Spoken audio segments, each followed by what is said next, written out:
मैंने गलती से इंस्टेंट नूडल्स का एक पैकेट सेंटाबुल मॉडल में गिरा दिया। वह पैकेट सीधे उस छोटे से राज्य में जा गिरा। वहाँ मौजूद सभी लोग उस विशाल नूडल को देखकर हैरान रह गए। तभी एक महिला आगे बढ़ी और उसे मांस की लाजवाब खुशबू आई। 3 दिनों से भूखे पड़े छोटे लोग पूरी तरह बेकाबू हो गए और नूडल्स छीनने व खाने के लिए टूट पड़े। ठीक एक दिन पहले मुझे एक मिनी आर्किटेक्चरल मॉडल का पैकेज मिला था। मुझे यह जानकर गहरा झटका लगा कि यही वह दुनिया है जिसमें मैं कभी रहता था और वहाँ के लोग भयानक अकाल से जूझ रहे हैं। ये देखकर मैंने तुरंत इंस्टेंट नूडल्स का पूरा डिब्बा उठा लिया और सब कुछ सेंटा में उंडेल दिया। आसमान से अनगिनत नूडल्स के पैकेट बरसने लगे और उसी पल राज्य की भूखमरी की समस्या पूरी तरह हल हो गई। उसी समय दुश्मन की सेनाएं शहर की दीवारों तक पहुंच गईं और पूरा राज्य आक्रमण के कगार पर आ खड़ा हुआ। महारानी निराशा में डूब गई। तभी युद्ध भूमि में आग की 2 लपटें फूट पड़ी। सभी लोग दहशत में आ गए। उन्हें नहीं पता था कि मैंने बस सेंटाबेल पर फ्लेम थ्रोवर इस्तेमाल किया था। इसके तुरंत बाद मैंने 2 पटाखे निकाले और सीधे मॉडल में फेंक दिए। एक ही पल में सारे दुश्मन सैनिक गिर पड़े और उनका सेनापति भी डर के मारे भाग गया। लेकिन रात में पड़ोसी देश के सैनिकों ने छोटे राज्य पर अचानक हमला कर दिया। ये देखकर मैंने एक लाउडस्पीकर उठाया और अंदर फेंक दिया। उस उपकरण को देखकर सैनिकों को लगा कि कोई राक्षस आ गया है। मैंने हॉर्न के जरिए घोषणा की कि मैं इस छोटे राज्य को युद्ध जीतने में मदद कर सकता हूँ। लेकिन नेता ने मेरी बात पर भरोसा नहीं किया। तब मैंने एक लाइटर प्लग निकाला और नेता को उससे जोरदार झटका दे दिया। ये दृश्य देखकर बाकी सैनिक तुरंत युद्ध भूमि से भाग खड़े हुए। दूसरी ओर कुछ सैनिक राज्य के घरों में आग लगाने की कोशिश कर रहे थे।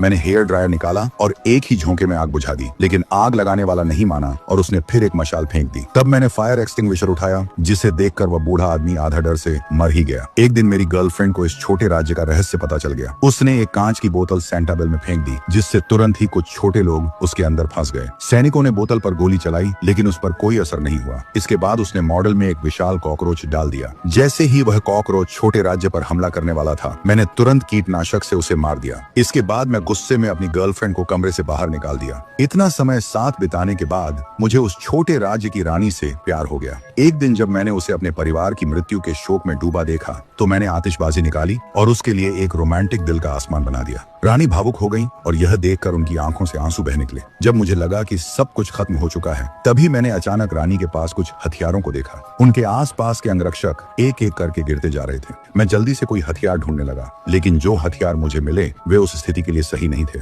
मुझे डर था कि वे पूरे छोटे राज्य को ही नष्ट कर देंगे, जबकि रानी की जान पहले ही खतरे में थी। आखिरकार जब मेरे हाथ सही हथियार लगा, तभी दुर्भाग्यवश मेरा पैर एक लकड़ी की छड़ी पर पड़ गया। संतुलन बिगड़ा, मैं फिसला और सीधे सेंटिवल में जा गिरा। मैं पल भर में उस छोटे राज्य में पहुंच गया। अगले ही पल पूरे राज्य का आकाश अंधेरे में डूब गया और मेरा चेहरा उनकी आंखों के सामने प्रकट हो गया।